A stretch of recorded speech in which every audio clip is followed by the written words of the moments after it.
Hey everybody, how is everybody doing today? Howdy, howdy, howdy. All right. Sorry we didn't have a Facebook Live last week. Unfortunately, the weather changed. That's one thing we love about Missouri weather. You never know what you're going to get, and you never know how it's going to affect you. Unfortunately, I ended up with migraine, and ended up, it was bad enough that I ended up having to take off work last Monday. But as doing good, and everybody be safe for the upcoming weather we're getting ready to have this week. So I had with the pressures and everything already changing right now, Jess is already starting to get a headache. So I wouldn't be surprised. I'm probably going to have one not before too long. And no, not because of my wife. Good thing you said that. Otherwise, it'd be phone forgery for me. But want to rewind a little bit and go back to SICon, March 21st. It was awesome. Unfortunately, you couldn't make it. No. So, emceed the costume contest. Again, it was a great show. So want to give a shout out to Matt and Katie Wyman. They put on another awesome show this year. Their guest they had was awesome as well. I'm trying to get to it. Sorry, guys. Patricia Pass, Hannah Parcell, Hannah Pascal, and Wyatt Weed. All three of them, they were awesome. Phone Forgeries did great at the show. Heroes for Kids raised a little bit of money while we were there as well. Mm-hmm. There was a young kid that come out dressed as Indigo Montoya. Indigo Montoya. Yeah, and maybe 5-6 years old. I'm up on stage. You killed my father. Prepare. Well, he was shot. He was. So he come out, he pulled his sword, did one of these, and I hollered at Rob from our booth to bring me a sword. So first time he chucked it at me, I missed it because he dropped it short. He threw it short, and I couldn't reach out far enough to get it. I nipped it with my hand, but it hit the floor, and so somebody had to grab it and hand it to me. As the young man was walking off the floor, I tapped him on the shoulder with the sword. He spun around, pulled his sword out, and we had like a little tink, tink, tink, and I went, ah! And then took off and ran off stage. So everybody got a kick out of it. That's all the cool stuff. Yeah, so the kid got a I mean, it was awesome for the kid. We had some fun. I mean, it was again, awesome weekend. Want to thank all Heroes for Kids volunteers that showed up. We had like 10 to 15 of us there at the show. Mm-hmm. We had a hard time to even being back behind the booth.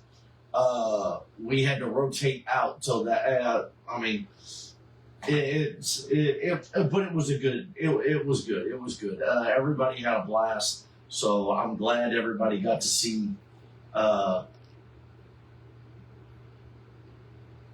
don't know what's going on. Somebody messaged, "Hey, what is the single night thingy on April 18th?" There's no single thing going on April 18th. It's the 28th. Hold on. That's on a regular chat. So.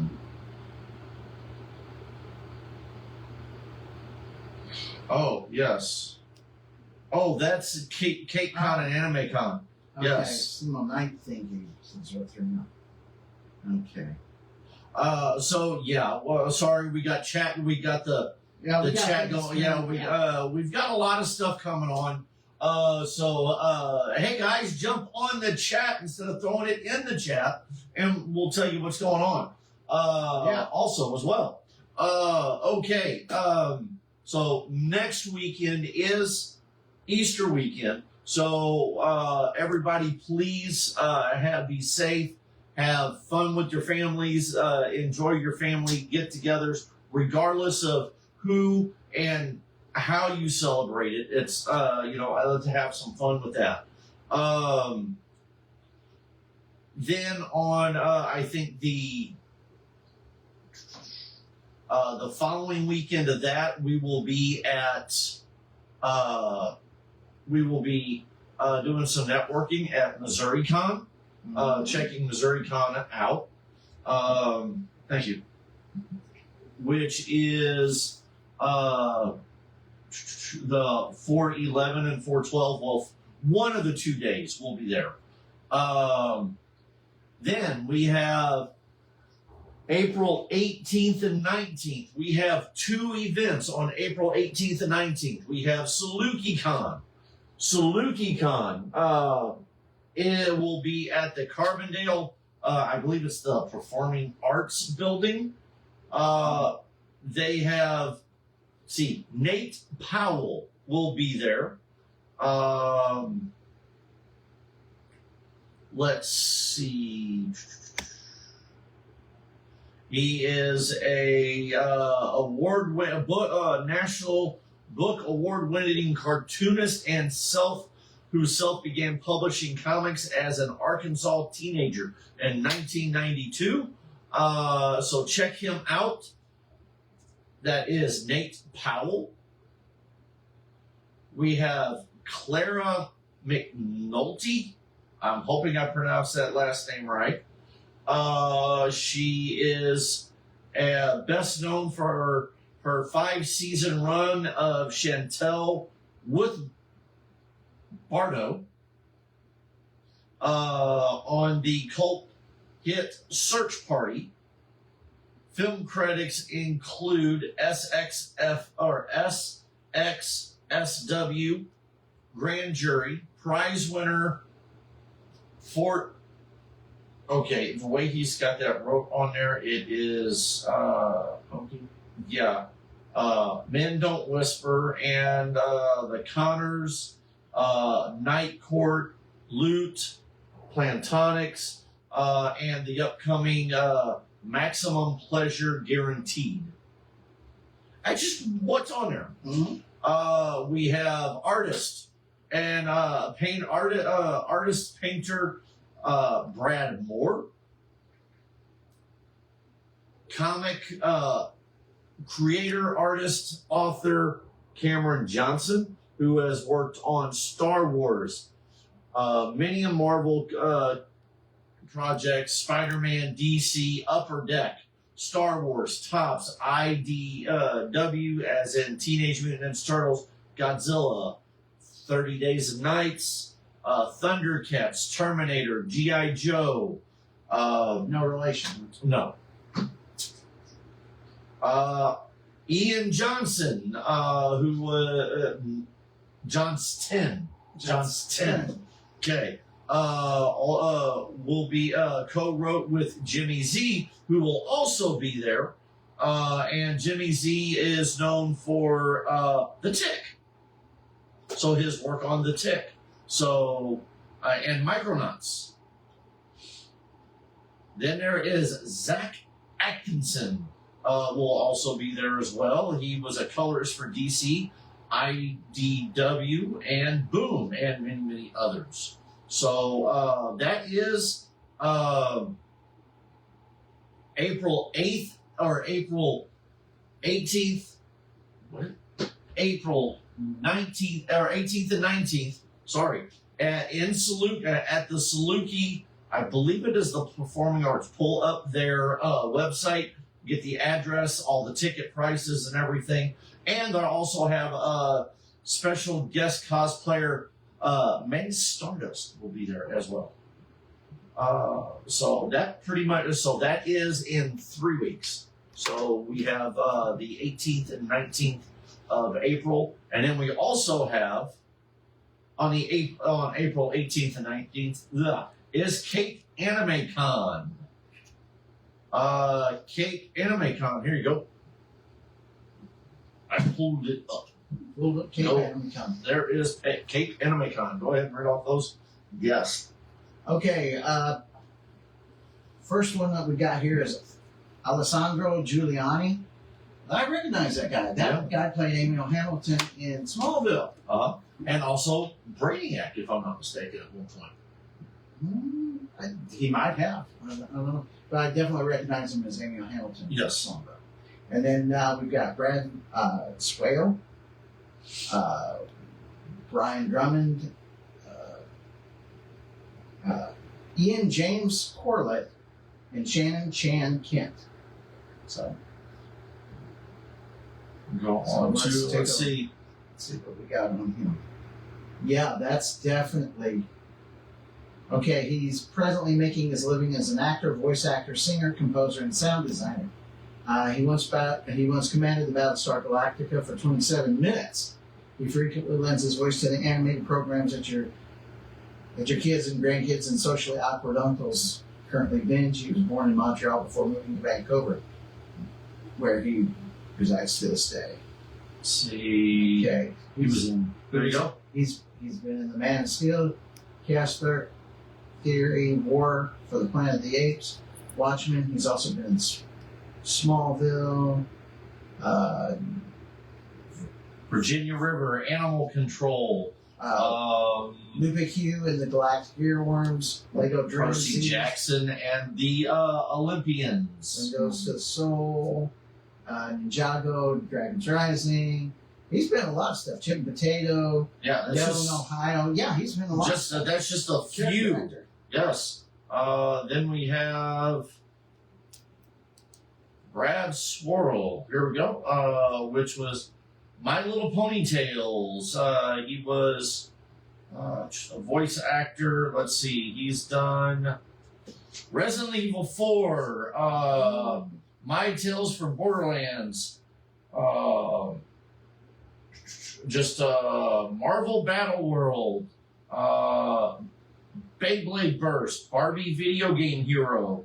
That's just several of the many things that he has done. Death Note, Street Fighter X vs. Tolkien, X-Men Evolution. Let's see. There you go. And again, we're talking about Cape Animicon. Okay. This is Brian Drummond. Okay, and he's been known for Dragon Ball Z, Mobile Suit Gundam Seed, Death Note, and The Girl Who Let Through Whatever She Let Through.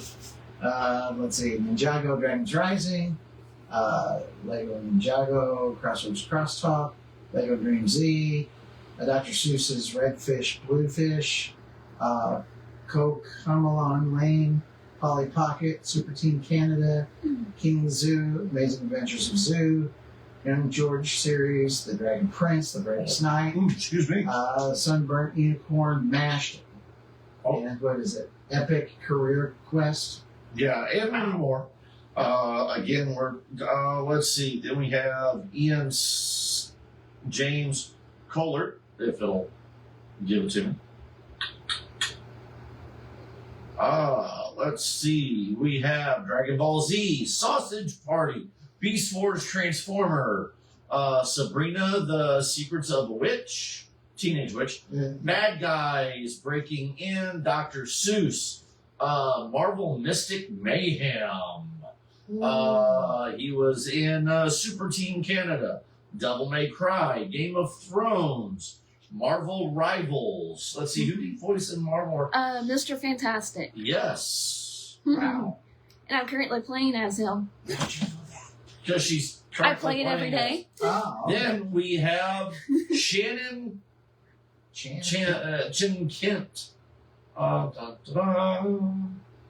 Whoa, Good Trouble, My Little Pony, Life Sentence, Unicorn Academy, Polly Pocket, Sonic Prime, Ooh. Field Day, Strawberry Shortcake, and The Beast of Berry Bog. So, I mean, some awesome Johnny Jetboy. I think I said Polly Pocket already. So that is Cape Comiccon or Cape Anime Con, April 18th and 19th. And again, the two shows, Heroes for Kids, will be split up at. We will be dividing and conquering both shows that weekend. Unfortunately, that's my Darren weekend, Yeah. but my daughter will probably show up to the Okay. So. Anyway, but yeah. So that that and now that doesn't we have Saluki or not Saluki, the SEMO Redhawks baseball night. We will be doing that superhero night down there at SEMO Redhawks. We will for the baseball team. We will be doing that evening. So that's going to be pretty cool. Park, and we got to be there at about 5:15. Something like that. That'll be something we do in our chat. But tell all your friends, your family, come on out. Let's have a and from what I understand, the SEMO Redhawks baseball team is rocking it this year. So I mean, they're doing awesome. So yeah, I can't wait to see what they do when we get there. That's going to be awesome. Getting to do the meet and greet. And then what was that? Where's your phone? What the? Well, you need the Calendar. right there. See. Then at the end of the month, we have. Oh, the end of the month is the Red Hawks game, and before that, which we'll get into that probably at our next show. Heroes for Kids Live is Two Rivers Comic-Con in St. Charles, which is the weekend after Cape Anime and Saluki Con. So that show there has got a huge lineup in it as well. So looking forward to seeing everybody at the next. I mean, that's a back-to-back events. So events in the space of 3 weeks. Yeah. So we can do it. We handle it. Yeah. So it's going to be awesome. Can't wait to get out there and have some fun with it. So, I mean, it's, again, everybody be safe for all the weather we're getting ready to have and all that other kind of stuff. So it's, But, I mean, we pretty much ran through almost the whole month. Yeah. On stuff that we've got coming up. So Jess is going to be putting, for anybody that's out there watching, Jess is going to be that wants to volunteer for any of those shows or volunteer for any of the meet and greets. Jess will be putting a shout out to it to make sure everybody knows where to go and what's that way we know who's going where. So that's going to be awesome to hang out with everybody. Next, and again, Heroes for Kids has had a lot of stuff go on here within the last couple days. So we've got. Reach up, and I'm gonna pop this light off. That way we can see. Now we can see us a little better. Right. We got Heroes for Kids Comic Con, July. Fast forward a little bit. We got July 18th and 19th, Perry Park Center for. So we are celebrating America's semi-quincentennial. Awesome. You said it. I did it. Yes. Man, yeah. Birthday. So I say that word at least once a day, so I'm getting used to saying it. yeah. And people are looking at me like, what does that mean? Means a bicentennial with another 50 years attached. Exactly. Yeah. Semi-quincentennial. Yes. Yes. So, but Heroes for Kids, us truly, and Villainous Grounds are hopefully are putting on. Well, no, Yeah. but they hopefully they are. we are putting on an show. awesome show so far. It's getting there. Our recipients this year are Camp Hope out of the St. Francis County area, which helps all of our veterans, and also the Missouri National Veterans Wall. Easy. Yes. Now, if I'm not mistaken, that morning, I'm still in the process of talking to them a little bit. I'm going to try getting out there hopefully sometime this week after talking with Jess and Mary Jo, maybe even next week, I don't know, within the upcoming weeks. Apparently, they're doing a 5K run that morning. So we may talk to part of some of our group to see if they'll go out there and help out with the 5K that morning before coming to the show. Okay. So that might be something we might be doing. So Yeah. All right, we have 3.5 months left. Yes. Now we're going to get into some of our guests here. We have Colin Bunn. We actually ran into him at Planet Comiccon this past weekend. How's he doing? Yeah, doing awesome. He's looking forward to being at our show, and he's coming with Jimmy Johnston, Jimmy Z. So the Tick and Micronauts. So it's going to be awesome getting to hang out with both of them on our show. But no, got to hang out. We went to Planet Comiccon on Sunday, did some networking and stuff like that, and got some awesome artwork to be able to sell or auction off for Heroes for Kids. Got to hang out with some awesome people. I got to get some autographs for me while I was there. Got to meet Alex Winters, who a lot of people know as Bill S. Preston, or you have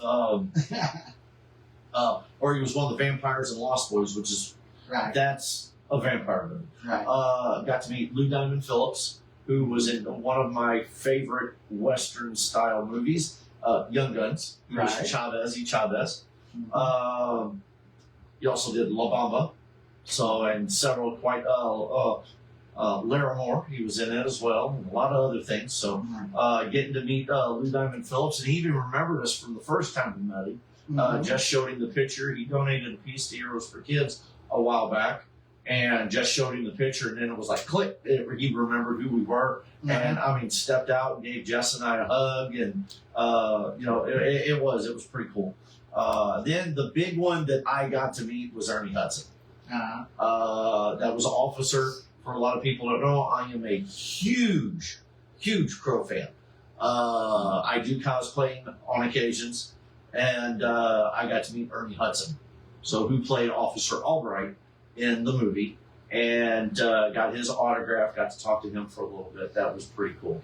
So he got to talk to him, got a hug from him. So that was that was actually the top of my iceberg for the weekend. So that was. So when he asked if you were a god, did you say yes? No, I did not. No, actually, we talked about. It was funny. We talked about the Crow. We talked about the Crow movie. Okay. And he's talking about how it was the feelings and stuff like that. We talked a little bit about James O'Barr because Jess and I are acquaintances with James O'Barr. So yeah, it was pretty cool. It was pretty cool. He treads over some of the same unholy ground. Yeah, so he got to talk to a little bit about the inside, some of the how versatile Brandon was on set, being this vigilante coming back, this person coming back to make wrong things right, vigilante style. And then you have the softer side of him. The autograph that I got is actually that scene where he's in Albright, where they're in Albright's home, and Eric Draven finds out that Albright was with Eric and Shelley, the whole time she was going through all her traumatic stuff before she passed. Right. So, that was that, so that whole scene. So, I mean, it was pretty cool. I had a blast with it. Sweet. Next, for the Heroes for Kids Comic-Con, we have the awesome, talented Jonathan McDaniels. And then we have Brandon T. Schneider, award-winning author. Then we have Ann Whitfield, who's the DC Comics Bronze Age Batgirl. She, after the show was over, Yvonne Craig ended up going and was doing work with Star Trek. So the way Adam West and Burt Ward were doing it was they were, because they were kind of typecast, so they had to take jobs where they could. So they were doing a lot of store openings, they were doing a lot of radio stuff, and people were always asking, where's Batgirl? And Burt Ward was dating Karen at the time and said, why can't we bring Karen in to be the Batgirl? Yeah. So she became the Batgirl for a period of time, Well, when they Like brought 72 Barbara Gordon in the black suit, black and yellow suit, that was she That's was. what. That is her. Yeah. Well, when they brought in Batgirl, they brought her in because of the TV show. Yep. But the suit on the comic book was different from what's in the show. Right. So when they put her in the suit, they made her the comic accurate version. Yep. So what you see her wear is the comic. She is book. the Batgirl for the comic books. Right, exactly. And then you got Creek Wilson, who's a voice actor, and doesn't do some. He does some other stuff, doesn't he? Well, I'm working on. I didn't.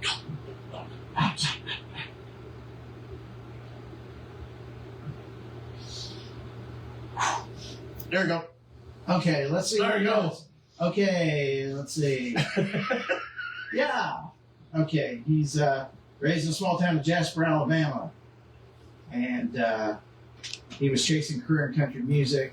But after a tragic situation left him fighting for his life, he was forced to relinquish his aspirations in the music industry. So he ended up becoming a father, had a career in sales, and his daughter Cameron noticed that something was missing in father's life, and she suggested he return to the entertainment industry. So at the ripe age of 15, he began his career as a professional actor.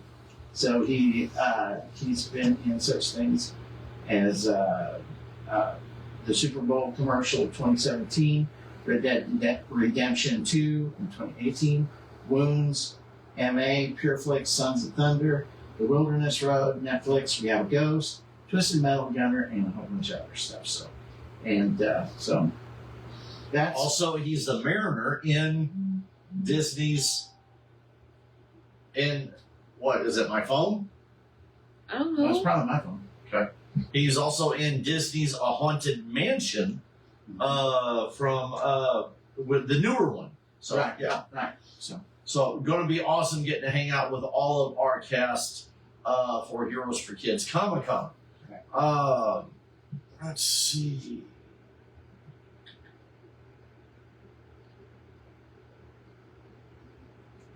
Oh, well, we're just going to keep going down a little bit. Any vendors that still want to be at our show, we have our vendor forms available. Yeah. Dylan's Cafe is getting the beverages and snacks and sandwiches ready. And if anybody would love to sponsor Heroes for Kids, please click out this form. Every little bit helps. And again, get your we'll be doing some awesome advertising for you as well.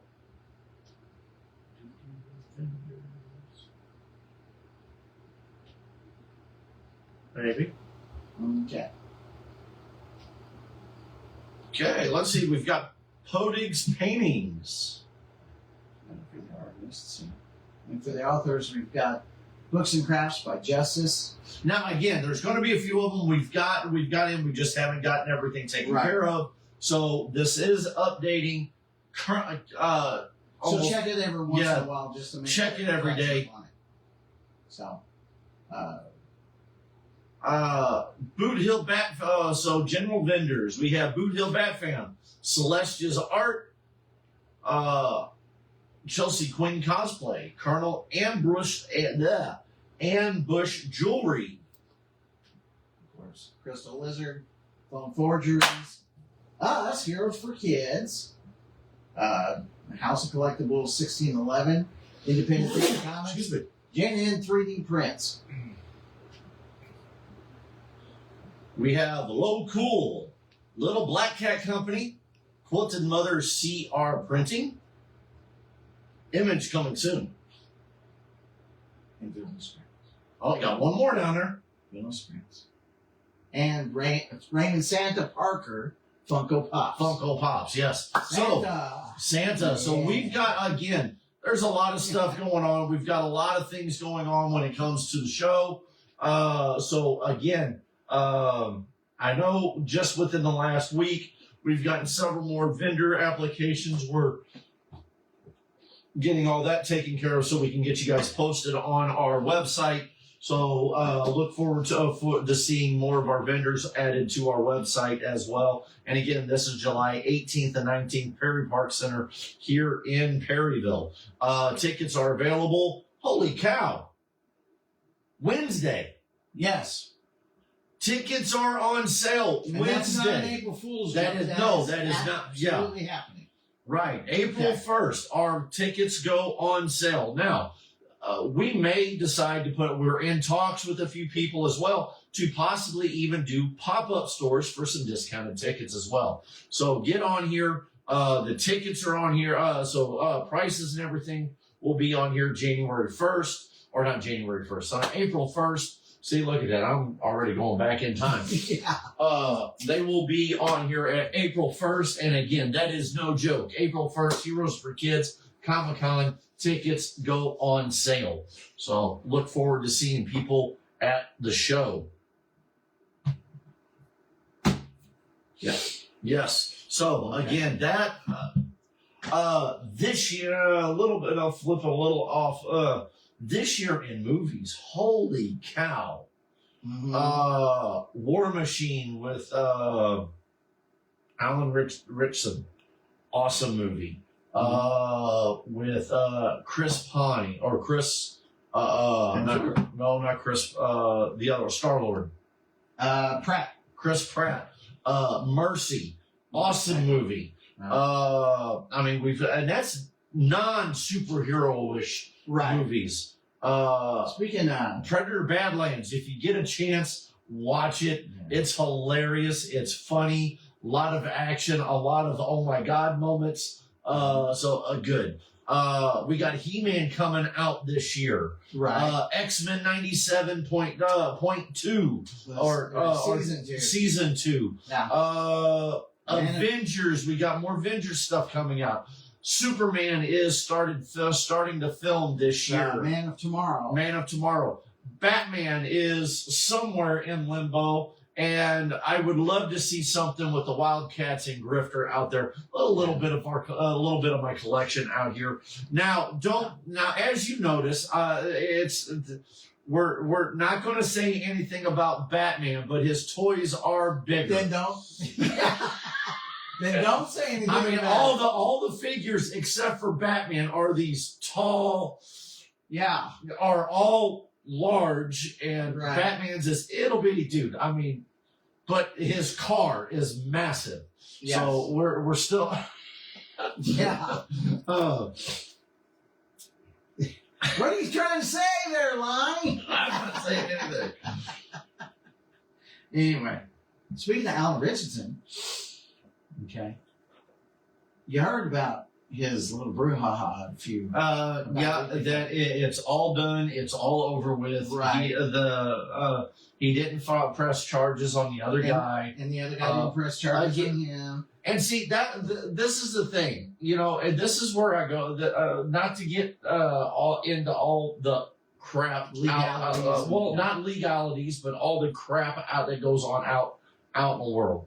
Mm-hmm. Here's the thing about window warriors or keyboard warriors or whatever you want to call it. Right. They don't see the whole thing that happens, and all they jump up because it was all started out was, oh my God, look at what he's doing to him. They didn't show him defending himself and his kids.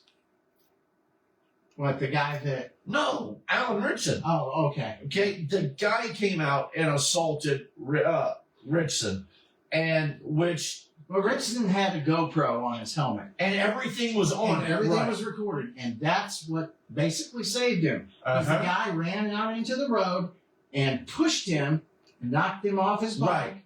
And so he got boogered up a little bit. He jumped up and was like, "What's your problem, man?"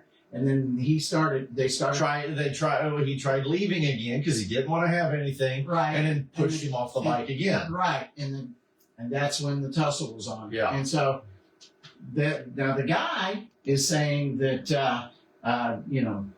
he didn't push it because he doesn't have lawyers, but obviously Richardson does. Well, it wasn't that. That's what he said. Right.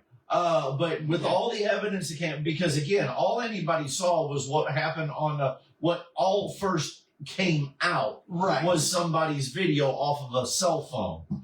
But then the GoPro video came out later and showed the whole incident. Right. Exactly. So again, guys, so please, you know, quit being door warriors, quit being keyboard warriors. You know, that's all I got to say about it. It just, it doesn't matter if because all it's going to do is hurt somebody, hurt the community, hurt somebody in ways that, you know, you never know. Somebody cannot recuperate from. I mean, we have a court system in place for a reason. Some people so, may not like outcomes of that court system. I mean, heck, I just got done with a 2-day jury trial last week. Right. That was brutal. Yes, we got the outcome that we were hoping and looking for. But again, it was the people were hoping and looking for. But again, it was one of those things. You leave it up to the courts and how the courts work to get things taken care of and done right. Because while cameras don't lie, they're not always turned on at the exact moment you like it. Context does matter. Evidence matters. Yes. All of this stuff. And I've seen tons of videos where somebody would say, well, this person shouldn't have done that, or this was illegal, or you know, whatever. And then you find out that there's hidden details that nobody knew about, like maybe the guy had a gun in his waistband. He wasn't gunned down dead in the street. He was reaching for his gun back here. You know, that kind of stuff. Right. That all that matters. So when you've got a case like, say, Michael Brown or whatever, and everybody was like, this side's bad, and it was a simple matter where I was personally saying, hey, let's get the autopsy report. Let the evidence show for itself. Let the forensics tell the tale, because if you're a Facebook lawyer, your degree is worth about the paper it's not printed. Right. So. But besides that, again, quit being door warriors, quit being princess or whatever warriors. Right. Just let the stuff. Yeah. Let the system do what it's designed to do. You know, and some of that stuff works. Some you know, because you know, and if people have got that kind of stuff out, please, before you blast it all over the internet, turn it over to the authorities so the authorities can take care of it how they need to take care of it. Right. Okay, back to entertainment stuff. Cool. We're going to get into some of the stuff that I got here, because I want to have to do a shout out to my son, because the Batman and the Hulk are actually some of the stuff he decided he grew out of, and asked if he could add to Dad's collection. So the Batman and the Hulk were added to the collection. Superman is actually from the first time I visited Metropolis. That was about a month before Adrian was born. That sure looks like a mullet. It's not a mullet. Oh my God! I'm gonna slap you. Oh yeah, there's full forgeries right there. I'm gonna slap you with it. Use Kratos' axe. Speaking of the Hulk, The Hulk looks like Banner's going to be in the newest Spider-Man movie. Yep. At Brand New Day. Yep. Okay. It sounds like we're not going to get to ever see a Sinister Six movie. I don't think we're ever going to see Michael Keaton be the Vulture again. I don't know. And he's kind of... He did that end credit scene in Morbius, and somehow MCU didn't take it very well, and he's kind of out. Yeah. So, but maybe he'll get back into good graces, because he did kind of have a resurgence when he played Batman in the Flash movies. Yeah. So he's I wait with bated breath to find out what happens with him. You know, it's I'm just I had this conversation over the weekend with somebody, and it was about the new Superman movie. Yes, I liked it. Yes, there was a lot of I liked a lot of it. Yes, there was a lot of it that I did not like about it. Mm-hmm. So it's a tussle. It was a tussle. The way I'm looking forward to anything and everything coming out superhero wise this summer. I'm looking forward to any and all movies that I can get out and see, whether it be on streaming or in a theater. Right. But here's the thing that I want to tell people: quit bashing movies because of a trailer you see. 9 times out of 10, the trailer doesn't even adequately reflect. There's even a lot of times in the trailer that stuff in the trailer isn't even in the movie. Right. Or it's even redone. That might be because a company off-site does the trailer, not the movie company itself. Right. So you may get stuff that hits the cutting room floor in the trailer, or you may take 12 of a shot that ends up being take 56 of the shot that is actually in the movie. Right. So don't take a trailer by what it's take a trailer for what it's worth to give you the wow pop to get you into the theater. He-Man. I am looking forward. I mean, I'm a bit huge Masters of the Universe fan. So again, looking forward to seeing, Dolph Lundgren's movie. I loved it. Was it different than what was in the cartoon? Yes. Look at how many adaptations we had of He-Man. I have original line, the original He-Man from the 82. I've got I have Masters of the Universe movie with Dolph Lundgren. You've got the Adventures of He-Man when he was in space. You've got the 2002 version. You've got the anime version. We've got multiple versions, and each one's got a different twist or take to it. Where's your She-Ra Princess? I don't have her yet. I'm working on it. Yes, yet. Okay. So again, take it what it's worth. When I went to go see Superman, the James Gunn Superman, and I do this on any of the movies. I'm a big Superman fan. And it's one of them things, going to the movies, I put critics, I put what I've seen and heard aside. I go into the movie like I'm a 5-year-old walking in, watching my favorite hero. Do you do that with Batman being your favorite? With Batman being your favorite character, do you do that with Batman? Going like a 5-year-old. Go in like a cry and throw popcorn and. Oh my God! It scares me. Oh, it scared me. But again, don't you go into the movie? I go with Wide-Eyed Wonder, and like when Keaton first donned the cowl. Yeah. I saw the trailer and was like, well, the costume's banging. Yeah. But Keaton? Yeah.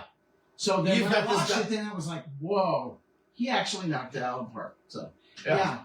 So I, even when they said Affleck's going to be Batman, I was like, Daredevil? Yeah. Excuse me. And it turned out he knocked out the park with Batman. So sometimes you just gotta approach it with an open mind. And go in and watch the movie, right. I mean, Batman v Superman. The story has a lot of plot holes. And it does. And but the character development, they chose very carefully the people to play those roles. Right. And they knocked that out of the park. Yeah. And they did the best they could with the story that they had. Right. I think they tried to do too much. They tried doing too much. I will agree. Too much in it. That one, again, we've talked about this many times and even on here. That movie I'm going to hold near and dear to my heart, for obvious reasons. But, it's one of those things. They combined The Dark Knight Returns comic book adaptation to The Death of Superman. Right. And that's basically, they blended both of those two movies together. It worked. Which worked, right. When I had a problem, the only problem I had with that movie was that the fight was unnecessary. When he said, you got to bring me, you either got to die or bring me Batman's head on a platter or whatever. Right. And so he flies over there. All he's got to do when he's up there, he's like, dude, they've got my mother. Here's the problem though with that. With what I see exactly what you're.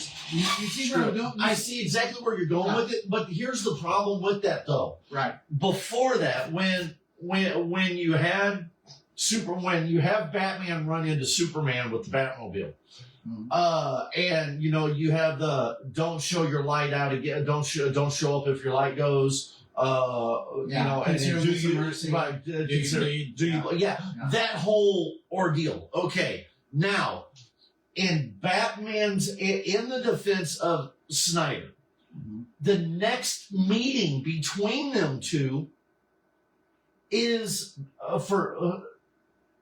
because if you watch the next meeting, okay, at that time of that next meeting, you've got Lois being captured, or not Lois being captured.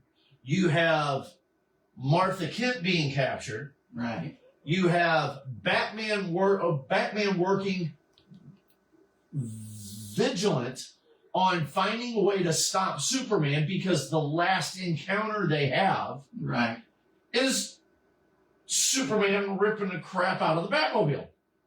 Right. Okay, and basically don't show your face again. Your vengeance stops. Right. Okay. So he's working off of the threat of Superman being a threat. Right. So when Superman is now at his last straw, basically he flies to Gotham, the light comes, Batman flips the light, Superman shows up, and before listen to the dialogue at this point. When he's up there, Bruce, we need to talk. And what happens? Batman attacks Superman. Not Superman. Superman, he is trying to talk to him and tell him this is what's going on. He doesn't need to do all that extra stuff. What he needs to do, instead of saying, hey, we need to talk, what he needs to be saying is... So you're talking Superman fly over, grab him by the chest and go, we need to talk. Luther's got my got my mom, which is Martha, by the way. He doesn't say we need to talk. What he needs to say is, you do realize we're being played by Luther. He's got my mother. That's what he's trying to do. Yeah, but he's taking too long to get to the point. That's what I'm trying to tell you. What are you talking about? He shows up and he's like, hey. And he starts getting attacked as soon as he flies up. He goes, hey. And he doesn't even get a chance to even get a word out of his mouth before Batman attacks him. And I understand that. But he dealt with it, right? Yeah. And he lands and he goes, you don't understand. And that's when the game gets on. Instead of saying, you don't understand, what he should... Hey, okay, instead of throwing him and saying, if I wanted you dead, you'd be already. But again... forget that noise. Just tell him, hey, he's got my mom. But the problem is he's trying to fit... it's... And I see where you're coming at. You're trying to say you keep Superman as the cooler head. But the problem is at this point, you still have... At this point, you've got Batman attacking him, and he's getting aggravated. It's like he's trying to get Batman to stop long enough to where he can say, dude, stop! But every time... Now, do I agree? Yes, when he launches him across the building, when he... boogers him up. Yeah. B slaps him across the rooftop, and, when he backhands him across the rooftop, and he goes, dude, if I wanted you dead, you'd be dead. It was more of, yes, he was showing that aggravation of, dude, if I wanted it, you would be dead already. And the way I think it was going to and again, doing this as playing Superman, it's the aggravation of going, dude, stop. If I wanted you to be dead already, we need to talk. But he doesn't get to do that because as soon as Batman goes, holy crap, rolls over, what does he do? Boom. Shoots him. So now So why didn't Superman, after he bitch slaps him, he's hanging off the roof kind of, and why didn't he... Now I got your attention. But again, remember, time is of the essence. He's on a timer. He's got so much time before Mom's dead. So So cut to the frickin' chase. You But know? again, how do you reconcile with somebody that's aggravated? How easy is it to? No, How do I do it? besides be slapping them. If somebody's going off on me, I've been trained to de-escalate, So have I. to talk them down, to get to the point. You don't understand. You don't understand what's going on. It's too much talk. But here's the catch. Here's the catch. You walking up to somebody that's aggravated and turn around and tell them, you don't understand. Let me explain it to you. How do you think that's going to react to that person that's already on level 9? They're going to hit level 10, if not Right. level 11. Yeah. But we're talking about Superman here. This guy is a living wall. But again, So if he Batman- grabs him and says, listen to me. okay, so Batman goes, no. Well, Which is what he did multiple times. now you gotta remember, no. Superman did not know what kryptonite was up until that point. Exactly. So when he caught that thing, he thought you could shoot me, but then, okay. He's like, whoa, wait a minute. Well, so now, then he but starts again, going down. That now he knows. now what does Batman do? What does Batman do? It's like Batman. All right, he's already tried, As soon as he's and Batman does what? Walks goes up over and starts. and starts pounding on him Right. instead of going in your mind. Okay, instead of pounding him, why didn't Batman start doing dialogue? Instead, Batman goes over and starts knocking the crap out of him. Right. Okay, So, let me ask this let's question. bring it back a little bit. When he shoots that kryptonite canister at Superman. Okay. Right. Why didn't Superman go knock it away? He didn't know what. I mean, Yeah. yeah, but here's the thing. How does he know? Superman, it's made out of lead. The last thing that he had that was shot at him, or the last thing that happened that was lead, what happened? Building blew up. Right. Okay? Batman just shot a lead canister at him. To him, that's a bomb. Right. Okay. So what is he going to do? Boom. Boom. It blows up. It was a bomb. How does he know that gas... Which is also kind of weird because it's a gas and it's raining and the gas doesn't dissipate. It doesn't wash. Hey. He's breathing it in. And I'm like, how in the heck is this gas able to survive? It is an alien form. Again, it's a Kryptonian rock, dude. Turns into a powder that turns into a dust. Yeah. So again, why didn't Batman just make a couple of martinis? One of them looks like a grasshopper and go, here you go. Dude, I don't know. But you see, your logic on Superman being the cooler head of the two. Right. Superman, is almost a moot point because Superman is already up to here. Superman is already at that level 9. So at the point that he's showing, he's showing restraint. He's showing restraint, but then you have but then when you have Batman goes, screw you, we're not talking. Mm-hmm. And then starts attacking Superman, that peak Superman is like, so what is Superman? It's like Superman's because Batman is keeping his distance. Superman doesn't know what's going on because, again, everything's encased in lead. Okay, so there's that prep. Okay, so now think about this. He throws him around and Batman's literally tearing the building apart, but with his own body. He's only human, right? Right. Of course, he's in a mechanical suit. Right. Mechanical suit, obviously. But that's time wasted. Mm-hmm. The whole fight, yes. Good fight. Right.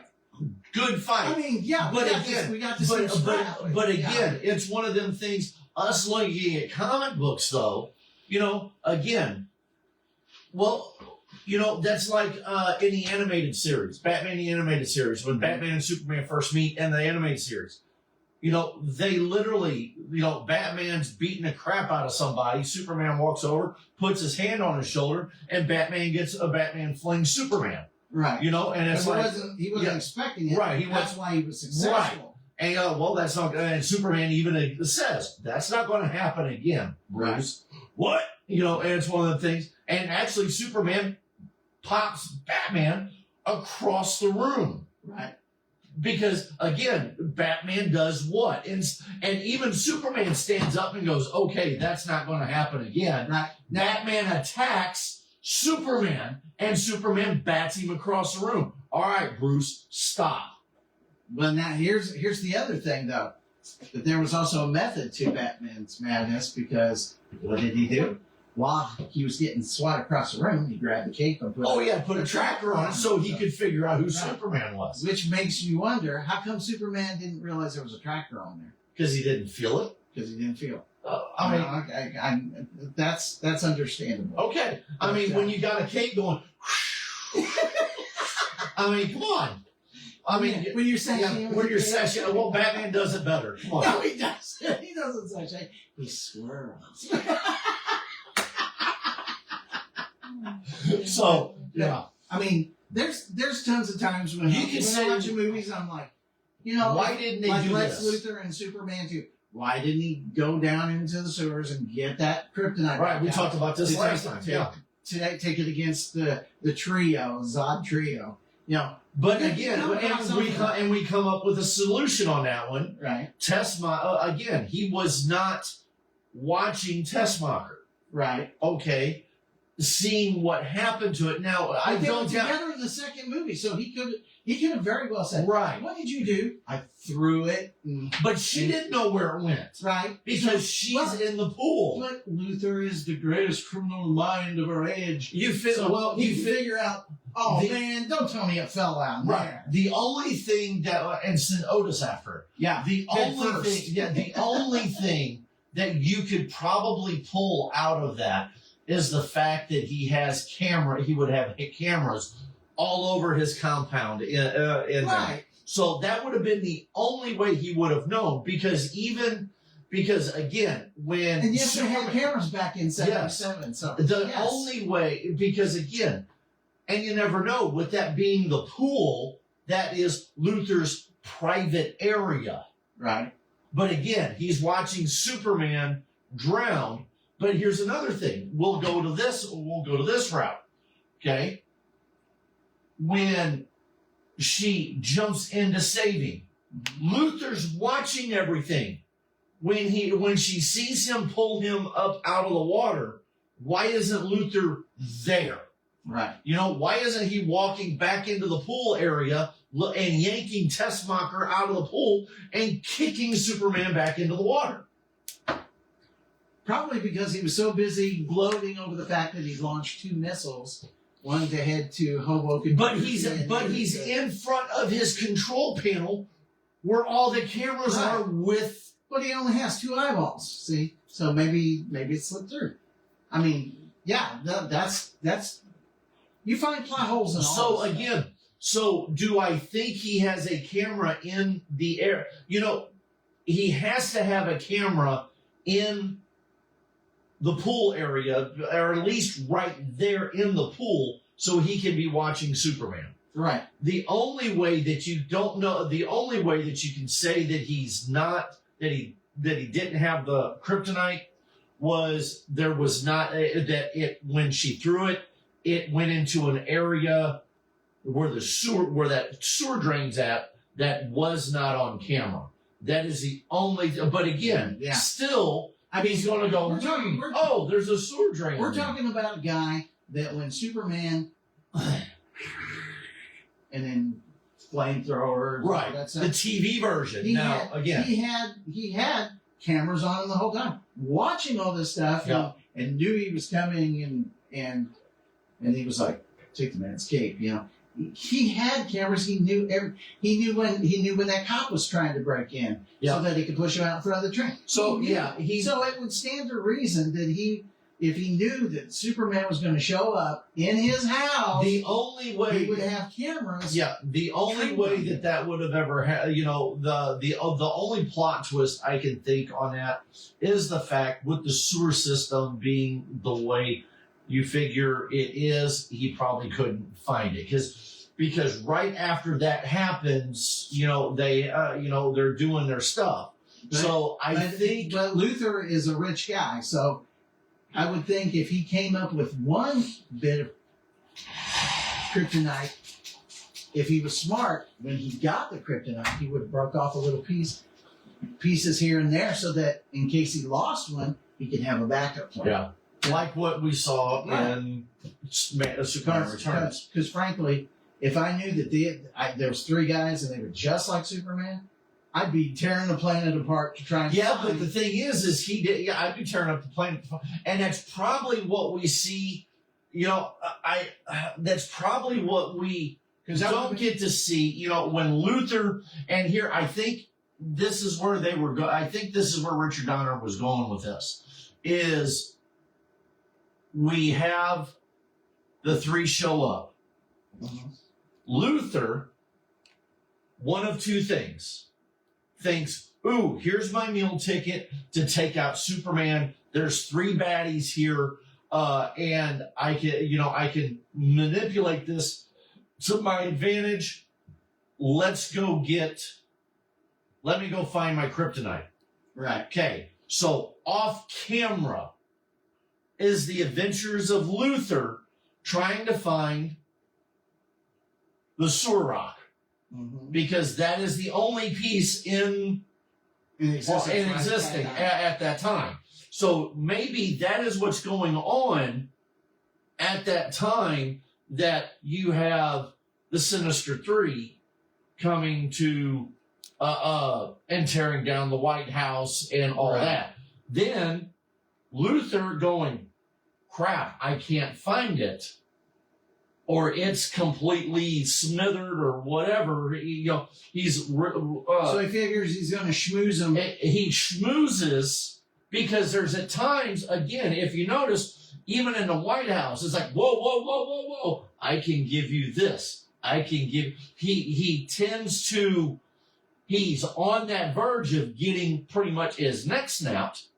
Mm-hmm. And then, I can give you this. Then they go, ooh, yes, he can. Keep him.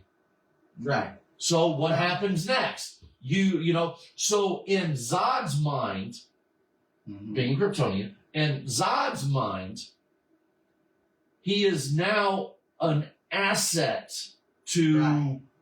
Luther is an asset to them because... And if he gives a little bit, you can have Australia... Right. He's gained that trust. Yeah. So he's keeping Luther around. Keep your enemies closer. Right. So Zod knows that, okay, this is an Earthling that has battled by just talks with him. He knows a lot about the son of Jor-El. Right. So I'm going to keep an eye on him because I don't trust him because, again, he's from this primitive planet. Right. Zod's no dummy. Right. So I'll give you Australia. And Luther's like, well, I'll give you, I have this information for you. Well, what else do you know? Well, I don't know. I'll have to dig it up. Mm-hmm. So Luther strings Zod along. Right. You have Superman get beat. Superman does, gets his powers yanked. He gets beat up, gets his power back, because he sees what's going on. Luther and them have no idea what Superman's doing over here. Right. They're trying to get Superman out by tearing up the world. So Zod is... but have you ever... Okay. Luther is Zod's general, per se. Grand Vizier. Right. Yeah. He is that mouth. He is that one. He is his advisor because Luther knows. He studied Superman. Right. He studied Superman. Well, not only that, he knows the world. So Zod goes, how can I get this? Zod's new to the world for 3 days. Right. Roughly, And so what we see is him going, how do I get this? How do I get this? How do you know this? Okay, you want to get to Superman. Superman hasn't came out. You just tore up a small town. where's Superman? Okay, so Luthor, where's Superman? Where's the son of Jor-El? Grab her and go Right. running. Let's go to Metropolis. Or let's go to Washington, D.C. You know, he stands for truth, justice, the American way. Let's tear down what America stands for, or what, you know. Right. So you go from the small town to, you know, so Jor-El goes to the small town, or not Jor-El, Zod ends up in this small town. I'm looking for the son of my jailer. Nothing. Well, then you have them go, well, you got the colonel going, or the general going, I answer to no one but the president. Well, who's this president? Superman, please help us. So what does Zod do? Zod goes from, he has no idea about Luthor. Zod didn't even know about Kal-El until the president mentioned Right. Superman. Right. Okay. Then, when he was like, bring this Superman up, then Luthor shows up and says, hey, Superman got is this. the son of your jailer. Yep. Okay. But have you ever imagined Now you see how what different? Have you ever thought about how different the movie would be if Luthor would have found that rock and walked into that office and said, "Okay, guys, we're going to talk. You're not. But you're not. I gonna be rule bad you here. guys. Yeah. I rule you guys. Kill him, and I'll let you guys live." Yeah. Could you imagine? So that's what I'm he could have thinking, done? because again, Luthor could have been, Luther. Because at this point, because you got to figure, at this point, Luthor, because not being able to find, Luthor, okay, let's rewind a little bit to episode 1. Okay. Episode 1. Episode Episode 1. Movie Movie 1. one. Okay. Superman breaks free of the kryptonite necklace. Okay. Tessmacher, Otis, and Luthor are going, oh crap, we've got to get out of here. Right. Okay. Well, mainly Otis, and Right. because, Miss Tessmacher gets amnesty for helping Superman. Right. So Luthor's ditched Miss Tessmacher. Mhm. Okay. Luthor and Otis, so Superman stops a rocket, reforms the planet, does the twirly thing, and Then he goes and grabs. and grabs Otis, and Luthor takes him to prison. Right. Tessmacher gets amnesty because She helped him. she helped Superman. Now, so at this point, until the beginning of Superman 2, Otis and Luthor are in prison. So he can't go out and search for this rock. So now he sweet talks Miss Tessmacher, saves Luthor from prison. Otis is still stuck in prison. Right. Okay. They don't go back to Metropolis. They go where? North, Miss Tessmacher. Yes, North. that I have found. So he doesn't even. But he still And- doesn't know an opportunity. He's in the Fortress of Solitude. But the with pro- Miss but- Tessmacher, and he gets the crystal in, and then he's He getting. finds everything. So he finds So he out should- about the he should- Sinister He Three. should have found out. Okay, what can knock Kal-El on his butt? But he does. So while he's in there the whole time, now here's the catch. While he's doing everything in the fortress, and here's a plot hole. You figure you're in the fortress. You figure there's going to be something in that fortress that's going to accuse Superman. Hey, somebody's broke into my home. Right. So nothing does. Superman's still over here doing this stuff over here. Right. He's over here doing this. While Luthor's snowmobiling back this way, Superman's flying this way with Lois Lane, doing his thing with Lois Lane. Right. Now they get over here. So while this is happening, you have the Sinister Three. Oh, you have him saving Lois from the Eiffel Tower. freeing the three from the bomb, with the bomb. Mm-hmm. Now he's flying Lois, or then you have the romance. Right. Yeah. Okay, then so they're over here doing this while Luther's over here. Well, now it's like, well, since you know who I am, the whole time these guys here haven't made it to Earth yet, and Superman hasn't been cued that, hey, there's something going on the moon. Right. So Right. now we have a three-way dance here. You've got Luther finding out all the information on Superman, going back to Metropolis, while Clark and Lois are at Niagara Falls, going from Niagara Falls to the fortress. Right. And there's no, but Luther is smart enough to put everything back. Right.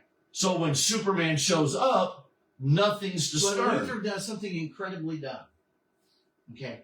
While he's looking over the crystals, and his mom, Kal-El's mom, tells about the Sinister Three. Right. He's like, imagine it. 3 of them just as strong as Superman.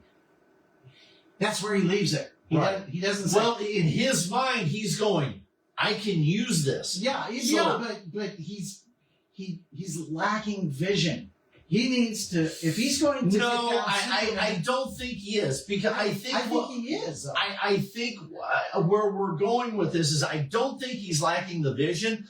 He's lacking the resources. He's lacking the resources because here's the thing. When he's again, what is one of the biggest things for the fortress? The fortress is an extension of Krypton, or an extension of Superman. Mm-hmm. And we've seen in numerous adaptations, even in a comic book, kryptonite. So the Fortress of Solitude is kryptonite free. He's not going, I guarantee you, off camera, he looked. Talk to him. Is there any kryptonite? Is there this? Is there that? Everything that is going forward is no, no, no. So in his mind, him going back to Metropolis, he's trying to find kryptonite. He's trying to find the kryptonite as he's looking for the kryptonite back in Metropolis, or trying to find some more kryptonite. You have the Sinister Three wreaking havoc at the White House, and you have Superman being depowered and shagging it up with Lois Lane now in human form. Okay. So there's your three-way dance. Right. Now Superman or Clark gets his butt kicked at the diner that evening, and you have Zod defacing Mount Rushmore and doing the newscast of Superman. And right, because now he knows Superman is the son. Right. He knows he's out there. He just doesn't know where he's at. So Superman now has to go from diner in up to North Pole again. to the North Pole to plead to his father to give him back his powers, which is the father's last gift. Right. Then you have until Superman 4. Right. But then you have Luther show up while Clark is trying to do all of this. When Clark is doing all of this, then you have Luther in the process. Well, crap! I can't find what I'm looking for. Yeah, but let me. Right, they don't. But again, this is the hindsight. Right. So now Luther is going. I'm the world's best criminal mind. I'm going to weasel my way in, like he does with Superman. Right. I'm going to weasel my way in to the Sinister Three and give them what I want so I can get what I want. But you know what Luther's fatal flaw was? You notice it when he talks about these guys, like no, and he's like, have they ever heard of a door? Right. That kind of thing. But he in his mind, these guys are just brutes, they're stupid. Right. And he's gonna play them like a harp from hell. And that's right, and that's where he gets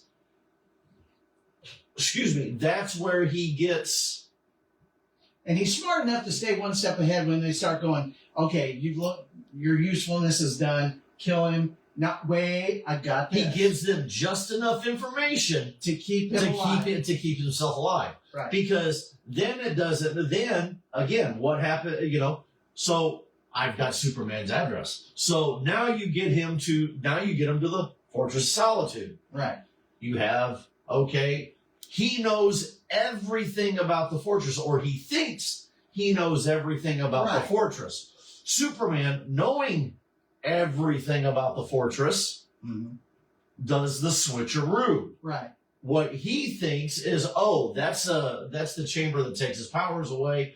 While we're safe out here, he gets humanized in there. Instead, Superman goes, okay, I know what this chamber did to me last time. Mom, please help me out. Right. So we have the switcheroo. So he gets, and then again, Superman at the end, technically Superman did not beat the Sinister Three by sheer power. No. What he did was by he outsmarted them. Right. He outsmarted not only the Sinister Three, but he also outsmarted the greatest criminal mind of all time. Right. So again, so what I'm saying is Luthor, as smart as he was, he lacked the big picture. I mean, he was hyper focused on these three, but he wasn't thinking about everything else. His whole purpose was to take out Superman. Right. Then he was going to worry about the other three. Right. When the three got away from him, then he decided that Superman he was going to butter his bread with the three, Oh yeah. And then he knew his goose was cooked if he didn't. Mm-hmm. Okay. Not realizing that Superman is smart enough to realize Superman's smarter than what you think. Right. So then you have, again, cutscene that you don't see in the normal movie, is at the very end, oh, by the way, just to give you guys a heads up, Superman 2, Superman killed. Just give you a heads up. Just everybody's griping Zod. He killed Zod in Man of Steel. He kind of killed him there. He killed Zod in Superman 2. When they first filmed it, they had some kind of police group take them into custody and take them away. Yes. It didn't test well with the audience. No. So they had him fall into this fluff stuff. They fell into the void. And it fell into the void, and it's like, maybe they went back into the Phantom Zone, or maybe they did. It's left open. So in case they ever, in case, but since they didn't bring them back, and they wrote it off as the Sinister Three died at the Fortress of Solitude. Right. So yeah, I mean they allude to it. They don't. Yes, they don't outright out say it, but yes. I mean, Superman picking up Zod and going, bye. And then, of course, Lois socking Ursa. Yeah. Technically, Lois killed somebody too. Yeah. Made her fall to her death. And then, we don't know how far that chasm is. Right. And they're not basically committed suicide. And they're human. So, he still thought he had his powers. So he goes, yeah. So he tried jumping to, fly. He's like, yeah. So again,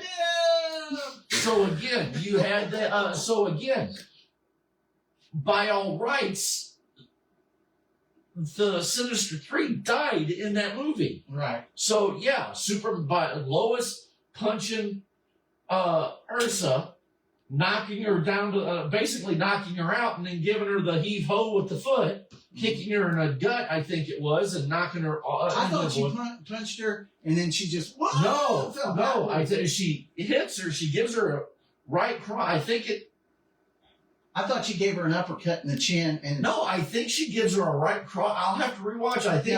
I think I'll have to watch, because I think one version shows the right cross, and she goes and then one of them she hits her, she knocks down. You're a royal pain in the neck. Whack. Yeah. And then Yeah. And in Zod, it's just crush your hand and launches him. Yeah. As soon as he was like, I was like, So again, boy. you can't. So Henry Cavill snapping Zod's neck. There is no. I understand people nowadays because again, a lot of the people that are griping about what Zod did or what Superman did to Zod in Man of Steel don't know what's in the comic book. I mean, heck, look at Batman. I almost said hell. And you just And you say it Yeah. anyway. Batman in the comic books. Right. Batman, no kill rule. I think no kill, no gun rule. But lo and behold, Michael Keaton, no guns. Ben Affleck, he's got a rifle that can they know how to use it. In the comic books, Batman carried a gun for what, the first 2 or 3 issues? And then got rid of it because a no kill rule. Because Actually, he had that until about I want to say until Robin showed up. right. Okay. And then after that, there was a no kill rule. But again, Yeah. then you look at Robert Pattinson's Batman. Okay, the gun that kills his parents, he turns into his Bat logo. Right. Okay, Well, but doesn't use it. And I'm sorry, Robert Pattinson, you're not Superman. And what's your name? Well, even Superman in the comics, he was not adverse to throwing gangsters off a roof. No, right. So in the comic books, Yeah, so- Superman went. I but Captain America's been throwing people out of planes. Yeah. What is that in Batman? But Michael Keaton's Batman. Right. Michael Keaton's Batman it has a kill count. Yeah. Ben Affleck, unfortunately, has the bigger kill count. But Right. every Batman, even the comic book adaptation of Batman has a kill count. Yeah.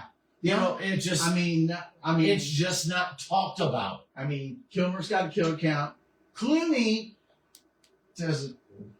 Really, I'd have to go. There is a web a forum that you can actually go on. I don't think Clooney has a kill count. Well, Kilmer we'll find does. out. Keaton does. Affleck definitely does. Bale is one of those ones. I'm not going to save you. I'm not going to kill you, but I'm not going to save you either. And so technically, that's kind of killing by proxy.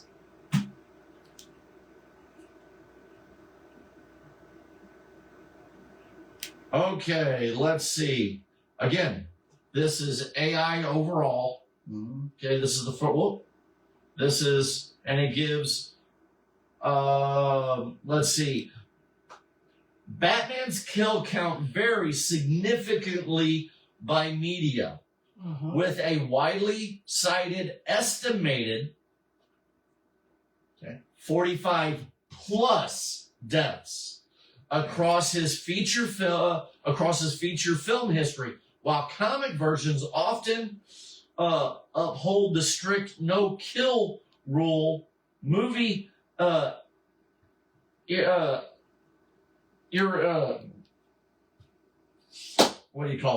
iterations, particularly Ben Affleck's approximately 20 to 21 kills in Batman v Superman. Michael Keaton, everybody's favorite Batman. Right. Michael Keaton, approximately 17 plus in Batman 1989. Especially in Wow. the Ace Chemical thing where he dropped the bombs between their feet, So, knocking the guy into the bell and then throwing him down the belfry. yeah. Joker putting the gargoyle wrapped around his feet, and it's Well, here you go. Penguin causing Penguin to fall to his death, all that stuff. Yeah, that's all in there.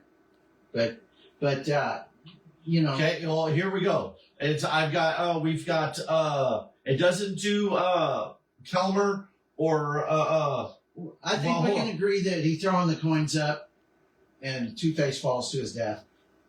His actions brought about his death. Yeah, it could go either way. I mean, Right. I would say you could consider that as a premeditated To me, in a jury, Right. you could almost articulate that could have been premeditated. I can see what both sides would Right. argue. So, But okay, Ben, this is Clooney's a whole different Clooney. animal. I can't really. I don't know. I know that the only things I remember was him going through the window of Mr. Freeze's vehicle and punching him out and then taking him in. Right.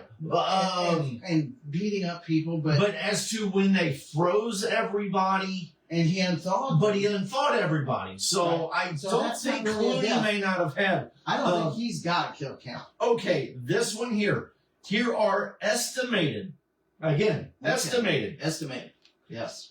kill counts for Batman in various films. Okay. Now, the Batman actors that they bring out: Affleck, Keaton, Bale, and Pattinson. Okay. Okay, so this goes to the current Batman now. Right. This excludes Kilmer and Clooney. Right. Okay, so Ben Affleck, DCEU, BVS, and Justice League. Okay. Okay. Yeah. 20 to 21 kills. He is known for high fatality violence in the warehouse fight and driving the Batmobile. So, now this is not considered the parademons because they considered those non-human. Right. So those are not counted in this. This is Batman vs. Superman and Justice League 20 to 21. Okay, this is 20 to 21, approximately 20 to 21 kills. Keaton, Batman 1989, 17 plus. So you're looking at almost the same amount, if not more, But then you also got to figure than Affleck. Because they say 17 plus. What does that plus mean? Give or take 2 or 3? Give or take 10? Right. But no, just okay. And Not take 10, but often give 10. using bombs and weapons to kill henchmen. Right. Okay, that's what it says for Keaton. Mhm. Christopher Nolan's. Okay, this is Christian Bale. Christian Bale. Okay, Christopher Nolan's Batman series. Right. Christian Bale, the Nolan verse. Between Batman Begins, Batman Night, The Dark Knight, and Rises.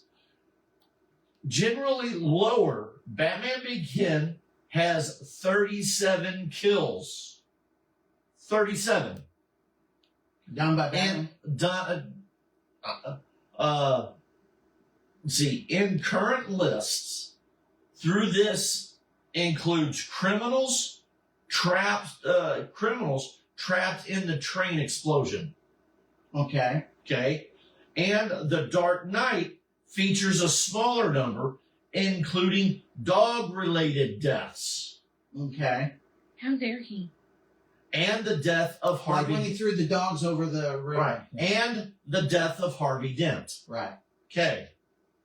So again, as of this right now, Bale, the Nolan verse, Bale actually has the larger kill count at 37 plus. Okay. Okay. Ben Affleck, 20 to 21. Mm-hmm. Okay. Robert Pattinson, the film itself has a high body count from the Riddler. Okay. But Batman's direct kill count is considered low. Pattinson's Batman has the least kill count in those 4. But then again, he's Keaton- only had one movie though. Right. Bale has the highest out of all of them. So everybody talks about Ben Affleck killing all those people. Bale has the most at 35 plus or 37 plus. Bale's is not like a direct bang, I shoot you and you're dead. Well, His neither- is more like he set something up and then he's Well, like, but- I'm not going to save you, but I'm But not. we're going back to Right. that. We're going back to that Val Kilmer. Right. We're- Yeah, that's the thing. We're, You know, but is- again, You're setting up a trap to do what? Maim or dismember or who knows what. You're setting up a trap to stop the threat to get to you. Right. So and it all depends on intent. you can't. So intent would have to be proven in court. I think you've got it though. Okay, but like for instance, if I were in court and it was Affleck's Batman, okay, this guy died in a grenade explosion. Yeah, well, he threw a grenade at me and I batted it back at him. Okay, that's self-defense. Okay? But it's still considered in part of his kill count because he swatted it away. Right, exactly. Batman his action caused somebody to be killed. Exactly. And I get that. But in this case, I'm pretty sure a court would say, oh, 100%. I would believe that he too. threw it at you, you responded to save yourself, you did an action that saved yourself, and it backlashed and killed him. Right. So he would probably be okay in that particular scenario. But now as for like if he shoots a grappler at him and pulls him toward him and then drops a box on him or whatever, or slams him head first into the ground and breaks his neck and kills him, But again, here's your self-defensing. Right. He's fighting. They're fighting. I mean, you have one guy shooting him in the back of his cowl 3 or 4 times, and another guy stabs him with a knife. Okay, he is protecting himself. Right. So it's self-defense. Right. Right. It's not dropping a bomb down the dude's shorts and kicking him into a manhole. Right. That's definitely a murder. I will agree with you. That is definitely a murder. Where the line kind of gets fuzzy is Val Kilmer. I mean, this guy's got an AK-47. He's shooting it at me. So what do? Instead of grappling this guy through the chest, I grapple a box over here and launch it at him. Right. Okay. It's a crate. I launched it. I'm getting shot at, but Right. he could have dodged the crate, but again, I'm defending myself. The crate's as big as a room. I threw a box at you. What are you going to do? Stand there and go, oh, look, there's a box. Or go, oh, crap, I got to move. Okay.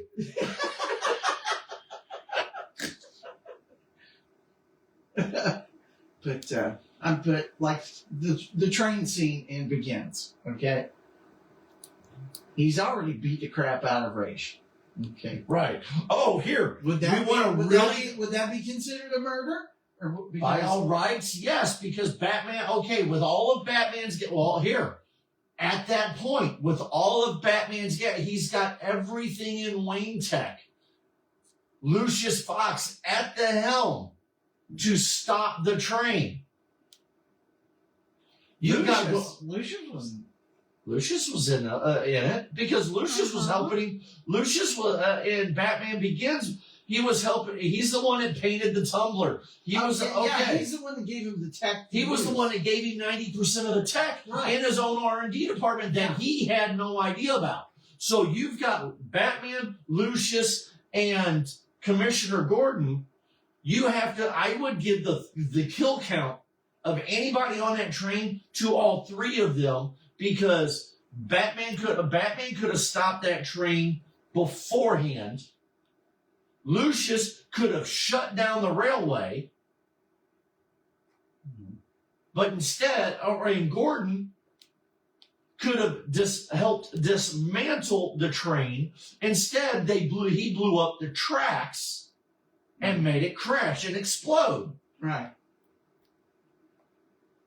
Batman's in communication with all of them. Hey, threat stopped, bomb's done, boom, we're done. Mm-hmm. He could have grapple hooked. Remember why the train was headed to Wayne Tower in the first place? Yes, it was to blow it up. It was to blow it up and cause widespread destruction. Okay? In stopping the threat. Again, in stopping the threat, they allowed Raish and the League of Shadows that was on the train to perish. But they were in the commission of a crime, so would that factor in? They were on the commission of crime. Okay. So one could argue that Gordon and Lucius, They were trying to save the city. were trying to save the city. So that could be considered protection of property. But they blew of up the property they were protecting. No, the property they were protecting because The property that they were protecting. it was going to spread a virus through the water system of Gotham City. So that's what they were trying to stop. Yes. Okay, so yes, they destroyed property, but they were doing it to save countless lives. So wouldn't that be considered protection of the people? You know, like for instance, I didn't make stuff up. If- They did. if you walked in your house and somebody was holding a gun to Tessa's head, you would shoot them. Well, yeah. Yeah, okay? Because she's your daughter, you're defending her, okay? Now put it on a larger scale. Oh, Some see madman where you're takes Perryville and puts them in danger I with see a where gas you're going. over it. Yes. And you come up and you snap his neck. Okay, you're protecting. I'm citizens of protecting the Perryville. city. Yes, I understand what you're See where I'm saying. going? Yes. That's yes. what they were doing. That's what I'm suggesting. And again, okay, Man of Steel. Right. Superman gets blamed for the kill count in Man of Steel. Millions dead in Metropolis. It wasn't Superman's fault. No. He was actually fighting the actual threat of Zod. He was fighting Zod, but what did Zod do? Zod was turned attacking- Zod. No, wasn't Zod. Zod was trying to take out Superman. Right. They set up the World Engine. The World Engine was by Zod. He was Right. trying to stop Zod, Non, and Fiora. Fiora, and he was trying to stop them three, Right. while the World Engine was ripping apart the world. Right. So that was on Zod, but Superman got the kill count because they say, well, instead of fighting Zod, he should have went over there. They were stopping Superman from getting over there. He had to stop them before he went over there. Right. But because and again, Zod tried, it wasn't, Zod kept it in Metropolis. Superman was trying to get it out of Metropolis. Superman, Zod was throwing him into the buildings. Superman trying to get out of the area, Zod being the general, being the smart, Zod saw that Superman cared for the people. Right. So where is Zod going to do the most damage? In a structure or in an area In a that is target-rich environment. in a target-rich environment. Right. So what does Superman have to do? Okay, I'm going to go fly over here and go stop a World Engine while he's roasting and destroying the city. Right. Okay, I've got this threat in front of me, and it's not letting me leave. I have to stop this threat before I can deal with that threat. The military, okay, and at that time, he's like, okay, there's a plan. Let me take care of Zod since he's Kryptonian. Let the Kryptonian take care of the Kryptonians. They had no idea about kryptonite yet. Right. Let the Kryptonian take care of the Kryptonian. The military will shut that down. But at the end, the military finding out that they can't destroy it, what do they have to do? In the process of while everything's getting destroyed, they realize with Superman and Lois's help, mainly Lois, because Jor-El, the subconscious of Jor-El, tells Lois how to take the ship out. Right. Then when Superman's finally able to stop Zod, he's able to go help take care of the World Engine. Right. And that's after Fiora and Non start taking apart and trying to take out the military because they're the guards for the World Engine.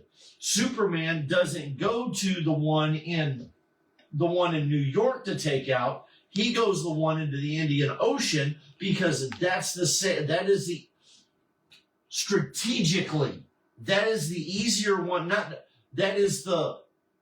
the easier one, but logistically the better one to take out of, because he doesn't have to fight Fiora and Non, because fighting Fiora and them pulls him away from taking out. When he finds out that the military can't do it, military, take care of, do your best here, I'll try it from the other end. Right. So he goes to the Indian Ocean, fights the World Engine because it attacks him, and it is able to stop the World Engine from the opposite side of the planet. Right. By the time he gets back, everybody's gone. Okay, he stopped the World Engine because he was able to get away from Zod long enough. Right. Right. You know, and now when he gets back, now he's got to do all his stuff over here. Yeah. So again, but the body count is still blamed on Superman. Right. Because, well, he should have saved everybody. You've got 3 Krypton. Well, you've got 3. Actually, by the time Metropolis happened, that's why Zod was so ticked off, because what they had done with the World Engine and all that stuff, they'd sucked those guys back into the Phantom Zone. They were gone, so it was just him left. And he's like, "Well, if I'm the only one left, I'm going to destroy everything that you." Right. And that's now, why he was. But now you've got Zod going. Zod has, Zod is over here pretty much fully powered and a smart war technician. Right. Okay. You have Superman, who's just recently become Superman, has just now publicly ousted himself. Yes, he's done stuff throughout history, throughout his lifespan on saving people in the dark. Now he's fully in costume. He just got done, and here's the thing, Zod is over here not absorbing the Kryptonian gravity of the World Engine where Superman was at. So when Superman goes from over here to from the aerospace of the World Engine to the rubble in the middle of the street or in the middle of the field, right? He doesn't have the sun because everything's clouded up. He doesn't have the sun to regenerate him. Zod is still normal because he's still in the suit. Right. So you have Superman who is weakened. Right. But on the other side of the coin, Zod just discovered his powers. Okay. Yes, he's a warrior born. He's been trained since birth to be a warrior. Okay. But Superman has a home court advantage. He grew up on Earth. Right. Okay. He knows how to. He knows how his powers work. But the thing is they explain that in the battle. Because if you see, when they get to the skyscraper that's being built, the erector set, okay, while the steel beams and stuff, when Zod hits him, or when Superman, when Zod hits him with the beam and Superman cuts it. Where were you growing up on a farm? Yeah. Okay. Well, what you see is while you were growing up on a farm, I was becoming the world's, Zod wasn't dead. He was in the Phantom Zone becoming a better general. Right. Becoming a better fighter. Right. So, becoming a better mind. Learning. Because if you've noticed, while they're on the World Engine, when they get released from the Phantom Zone, what do? He tells them, even the talk while they're on the Kent farm, they go through, he tells them that they traveled galaxies. So you've got a Zod that is not, he's new to the planet Earth, but his mind is going, I need to adapt. I need to be, So when you have that fight on top of the skyscraper that's getting built, when you see Jod's brother. That's Zod's brother. Sort of like Jor-El and Zor-El. Yeah. It's like So Jod and Zod. when you see Zod ripping off the Kryptonian battle suit, he's at that point in time, he understands, he knows the powers. Right. Because in the battle that he's fighting Superman, he's learning Superman. Okay, this is a Kryptonian. Where you have the advantage for Superman is Superman again. Here we go. Superman again. They say the last son of Krypton. Superman is the last natural born Kryptonian, natural born. Kara, everybody else is engineered through the Matrix. Even Kara is at this point. Superman is the last son, the last being, physical being of Krypton, not something that was engineered in a lab in the Matrix. Right. So Zod's mind is an engineered mind to think and study. Right. Okay. He is studied to be a general and to have that type of a war set mind. Right. So while he's out there, so you're throwing a punch, he's learning everything about you throwing that punch as you're throwing that punch. Sort of like Captain America does. Yes. Yeah. So again, so when you see Zod rip off the armor, Zod's strong at that point, because even at that point, Zod is stronger than Superman and more knowledgeable than Superman has for the 25 years that he's been on planet Earth, soaking up the sun, saving people off on the side. Right.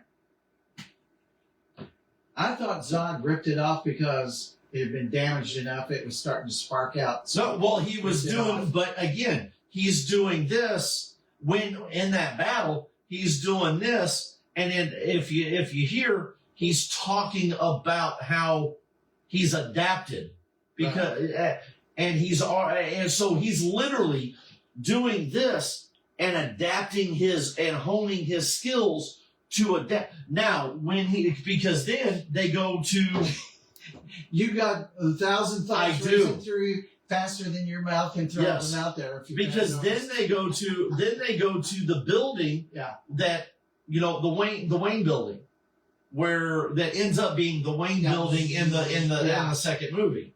Because in the Wayne building, that's where he realizes, dude, I've got heat vision, because he's so aggravated that all of a sudden it's like, it comes out. Yeah. But here's the question that I've got to ask you. Uh-huh. Okay.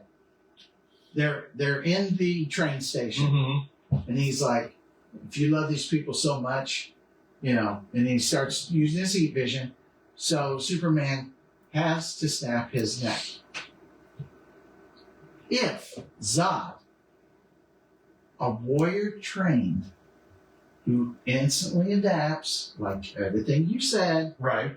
okay, how did that farm boy from Kansas get one over on him to get him to where he had him in a full Nelson and was able to... Okay.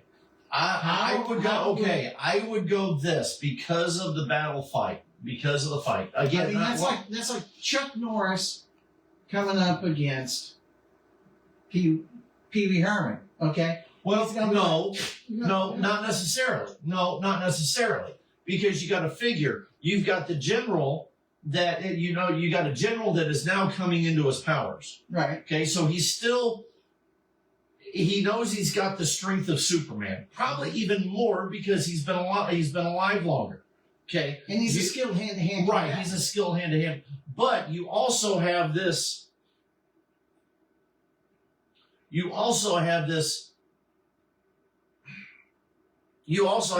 country boy that, you know, yes, he hasn't been, that hasn't been, you know, that hasn't, well, yeah, literally. Is that a Ross? You know, literally. Yeah. You know, you've got this, you know, you've got this 20-year-old that really hasn't been able to do anything, that has soaked up. Now, here's where you can almost 33 in that movie. right.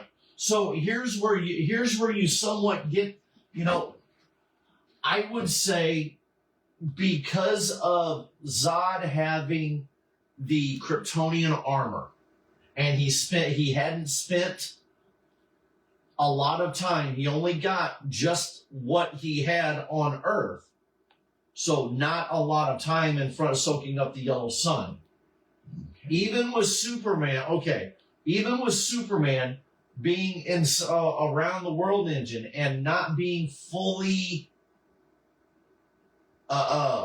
you know, losing some of his strength because of Right. But from the time that he gets there to, you know, Superman has still absorbed enough radiation. It gives him the edge on the strength. Maybe not the fighting, maybe not the warrior mentality, because Zod is still coming into his powers. He's got the strength, or he knows he can fly. He's stronger.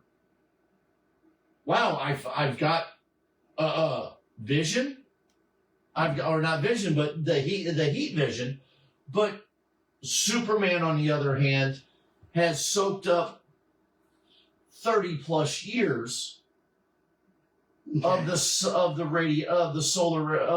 sun's radiation. Okay. So even with the time that he was in the world engine, yes, it weakened him some, but not to the point he couldn't stand toe to toe with somebody still coming into his powers. So in other words, the longer the fight would have went on, the less likely he would have been to win. Yes, I think that, because again, you have the final, you know, they're up in the atmosphere, or they're up in Earth's atmosphere. They destroy the satellite. They're crashing to Earth. Right. Okay, I think that's at that time. Right. They're crashing to Earth at that time where they go into the substation. Okay, at that time, again, as they're coming through, they're waylaying on each other. You know, Superman is getting the better of it because he's the one and so they go through everything. And when they go through, Superman, if I'm not mistaken, is the fastest one up. Zod is in the middle of scurrying. When he goes to go, Superman's on him almost immediately. And it's not necessarily he's like, please stop. It's more of it's a restraining. It's a restraint move, not necessarily you know, he doesn't necessarily know that move to, please stop, I'm going to hold your neck and snap it. No. Because he's like, please stop. And because the whole thing is him trying to, because if you notice, he's trying to keep him. He's returning, right. And Zod is still overpowering him to get the family. Right. He has no choice but to either what? Okay, he's heat visioning, or he's using the heat, so he doesn't stop heat vision. So, okay. So why doesn't Zod, you know, while he's turning his head away, why doesn't he still cast his glance over that way? Surely. Okay, why doesn't Superman? I should be able to face this way and look over at you. Zap. But again, see, somebody that's new to his powers, he doesn't know that he can direct them. Right. But here's the thing: why didn't Superman just take him and go straight up through? Okay. Some people can say, why didn't Superman just fly him straight up into the air? Okay. Well, now you've given him the advantage. You've given the general, who is the basically this fighting wizard, basically, the chance to escape. Well, again, he knows multiple forms of martial. He's a general. He knows hand-to-hand combat. Right. So when you have Superman flying to get out of the building, number one, you just put another whole already unstructurally sound building with people in it because, it's unstructurally sound because you just came through the front of it.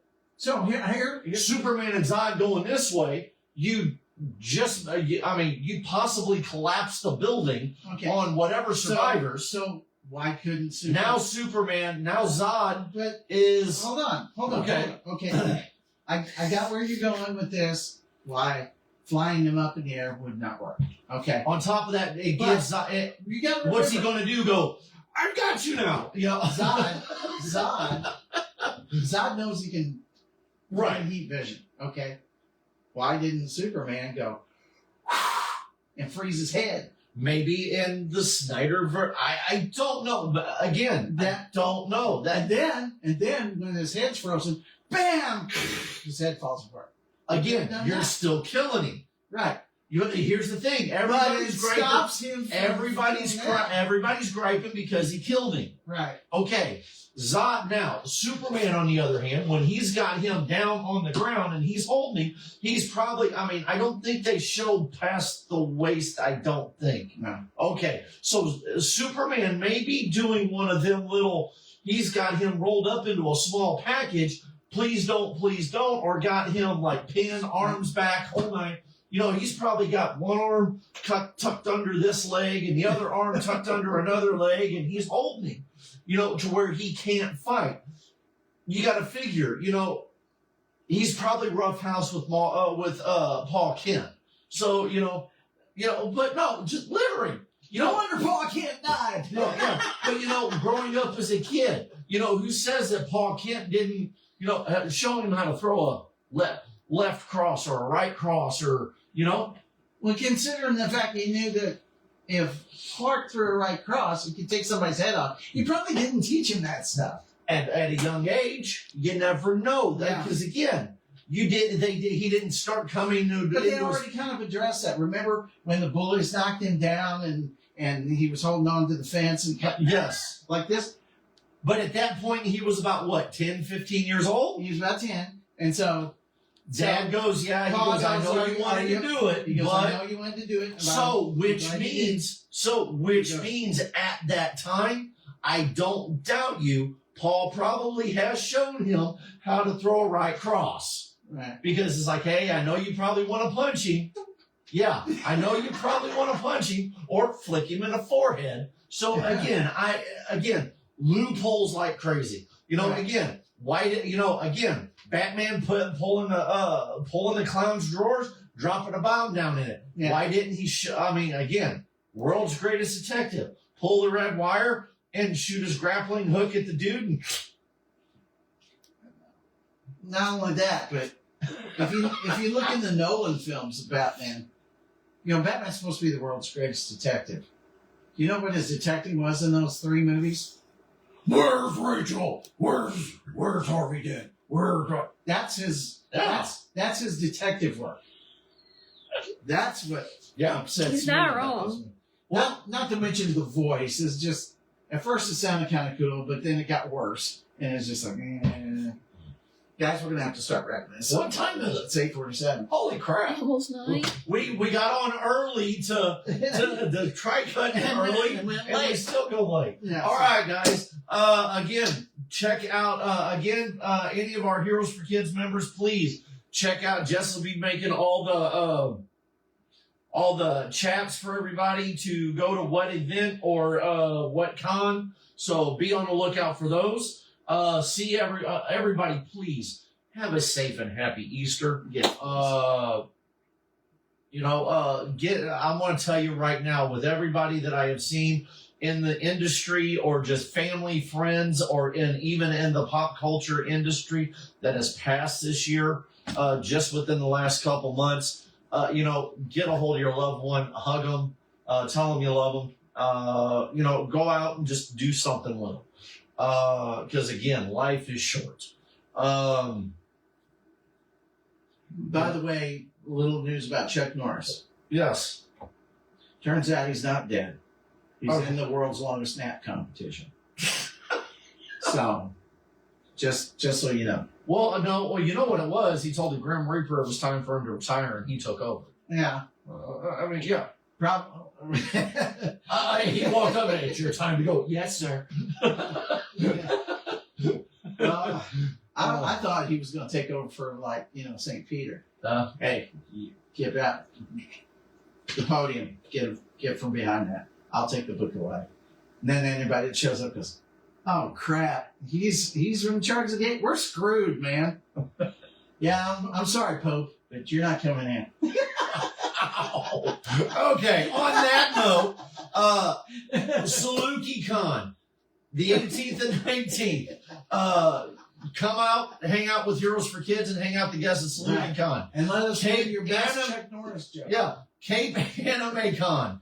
Come out, hang out with Heroes for Kids at Foam Forgeries and the stars that are going to be there. It's Right. going to be an awesome week. For an awesome weekend, April 18th and 19th. Heroes for Kids are going to be in both places. Foam Forgeries is going to be in both places. We're talented that way. We have the SEMO Redhawks baseball game. I believe it's the week, the end of the month, 28th. Please come out, root on the SEMO Redhawks. It's going to be awesome. Superhero night. Show us your favorite superhero character. Come on out. Let's have some fun. Yes. Let's see. We have Two Rivers Comic-Con up in St. Charles, 25th and 26th. We're going to be there as well. We'll get into a little bit of that within the next week or so. So come on out. Let's have some fun with that one as well. Again, get your Wednesday, April 1st. No joke. Tickets go on sale. All the proceeds will be helping the Missouri National Veterans Wall and Camp Hope. This is July 18th and 19th at the Perry Park Center, Heroes for Kids Comic-Con. So come on out. Let's have some fun. And vendors, sponsors. We've got some vendor space open. Get your vendor sheets in. Get your vendor space for this awesome show. Sponsors, the more the merrier, because the more we get to raise, the better the show is. And not only the better the show, the more we get to donate out. So that's going to be awesome. So Okay. I don't know if Jess has anything to say other than get those sponsorships in, get those vendorships in, get those vendor forms in. What? Jonathan Bridges. Hey, Jonathan, how's it going? Sorry we haven't said anything to you. If you're just getting on there, we miss you. Next time you come back down, please stop by. So, on that note, I see nobody else has been on or said anything. I don't know who that is there. That's me. All right, that is you. Awesome. Yeah. So we love everybody. Again, have a happy Easter. Have a happy holiday weekend next week or this coming weekend, and be safe. We love you guys. Thank you. Bye. See you next week.